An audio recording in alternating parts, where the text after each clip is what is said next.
Hey guys, what you're looking at is the inside of a late 2014 Mac Pro laptop. I bought this to start learning Swift on, so I can possibly port ArtNet to Twinkly to it. See? I went ahead and tore into it so you guys see what the inside looks like. And I have confirmed that I can, through a hack, put OS 13 on this, even though officially you can only go up to 11.7, I think. But there's a patch that tells it to that you're actually running a newer Mac than you are, and then it'll install and just run just fine.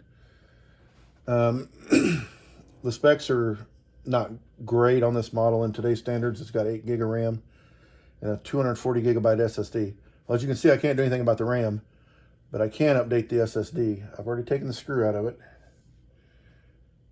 And I'm going to replace that SSD with this. This is a Samsung 980. And with this adapter, not only does it have the same plug now that this SSD does, but weirdly, now it's the same length. So now all I have to do, now if you want to do this yourself, keep in mind that you have to have some pre-work done so that you can boot off an external drive so you can put your OS back on it. And this has to have the graphic partition table on it. If you have a large one, terabyte or say, it will have that because you lose a lot of space with smaller ones. I don't have the correct screwdriver for this ridiculous screw, but I got it loose with a pair of pliers. I'm just going to run it back down finger tight, maybe tighten it a little bit with a knife tip, if I can actually see.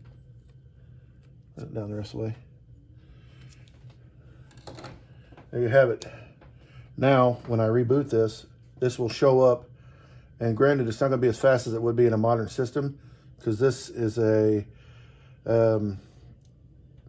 Gen 1 port, but it's going to be faster than this, because this port offers 4 lanes, and this only uses 3 of them. So this will be faster than this, and it's got more storage. That's going to allow me to put Visual Studio and maybe a Windows dual boot on it and still have space to spare.